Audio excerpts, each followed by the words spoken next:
15 नवंबर साल था 1949 का। ये वो समय था जब महात्मा गांधी के हत्यारे नाथूराम गोडसे को फांसी दिया गया था। 30 जनवरी 1948 के दिन नाथूराम गोडसे ने गांधी के सीने पर 3 गोलियां दागकर उनकी हत्या की थी। पर हत्या करने और हत्यारे की फांसी हो जाने तक के पूरे इंसिडेंट के बाद एक सवाल जोर पकड़ता है कि आखिर क्यों नाथूराम गोडसे ने गांधी की हत्या कर दी। इसके लिए गोडसे के पास कौन सी ऐसी बड़ी और असली वजह थी कि गांधी जी की हत्या करने की नौबत पड़ी, ये तो जानेंगे ही। उससे पहले ये जानते हैं कि नाथूराम गोडसे कौन था जिसने उस इंसान की हत्या कर दी जिसे पूरी दुनिया महात्मा कहती है। 19 मई 1910 में नाथूराम गोडसे महाराष्ट्र के पुणे के पास स्थित ब्राह्मती में पैदा हुए थे, जो कि ब्राह्मण परिवार में कट्टर हिंदू समर्थक थे। पिता विनायक गोडसे डाक विभाग में कर्मचारी थे। अशोक कुमार पांडे अपनी किताब उसने गांधी को क्यों मारा में कहते हैं कि विनायक गोडसे के परिवार में बेटियां तो बच जाती थी, लेकिन बेटों के जन्म के कुछ वक्त बाद ही निधन हो जाता था। नाथूराम गोडसे से पहले भी उनकी मां ने 3 बेटों को जन्म दिया, लेकिन कुछ समय बाद ही उनकी मौत हो जाती थी। ऐसे में परिवार ने चौथे बेटे को बेटी की तरह ही पाला और नाक में नथ भी पहनाई। इसी नथ की वजह से उसका नाम नाथूराम पड़ गया। युवा होते होते नाथूराम में शारीरिक कसरत करने में रुचि बढ़ने लगी। तैराकी में भी उसकी विशेष रुचि थी। एक दिन उसने कुएं में गिरते हुए एक अछूत बालक को भी बचाया था, जिससे उसे डांट भी पड़ी थी क्योंकि वह बालक अछूत था।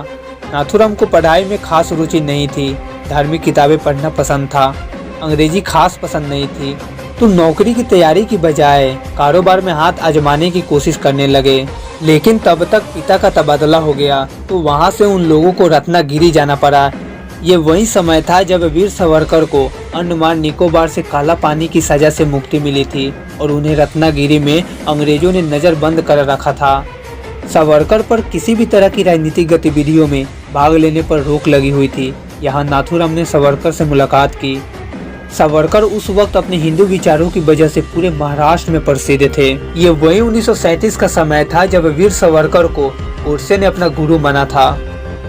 लेकिन क्या आपको पता है, नाथूराम गोडसे के पहले प्रेरणा स्रोत गांधी ही थे।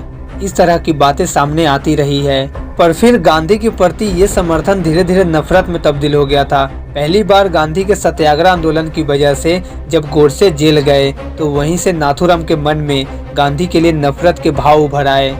कई ऐसे पल भी आए जब यह नफरत और बढ़ता गया। उसके अंतिम बयान से तो ऐसा ही लगता है। दरअसल कहते हैं कि देश के बंटवारे से नाथूराम गोडसे डिस्ट्रेस्ड था। बंटवारे की वजह से उसके मन में गांधी के लिए नफरत और भी बढ़ गई थी। फिर जुलाई 1947 को गोडसे, उसके साथियों और एक हिंदूवादी नेताओं ने तो इसके लिए शोक दिवस तक मनाए थे।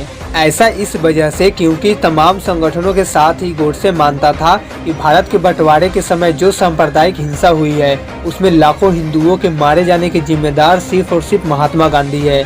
ऐसे में उन लोगों ने गांधी की हत्या की पूरी प्लानिंग की और दिल्ली के बिरला भवन में जब प्रार्थना सभा खत्म हुई तो महात्मा गांधी बाहर निकलने लगे और इसी दौरान उनके पैर छूने का बहाना करते हुए गोडसे झुक गया और बैरेटा पिस्तौल से उनको 3 गोलियां दाग दी।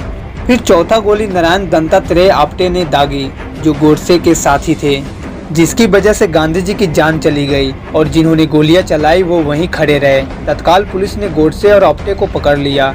मुकदमा चलने के बाद साल 1949 के 15 नवंबर को अकबाला जेल में फांसी की सजा दोनों ही अपराधियों को दे दी गई। कहते हैं कि गोडसे को बकौल डोमिनिक लोपियर, इसके अलावा लॉरी कॉलिंस, पेरी मेसन की जासूसी कहानियां पढ़ने का शौक था। वे बहादुरी के कारनामों से रिलेटेड फिल्में देखा करता था। तो दोस्तों, ये थी नाथूराम गोडसे और महात्मा गांधी के जीवन की बड़ी घटना। ये वीडियो आपको कैसी लगी कमेंट में जरूर बताना।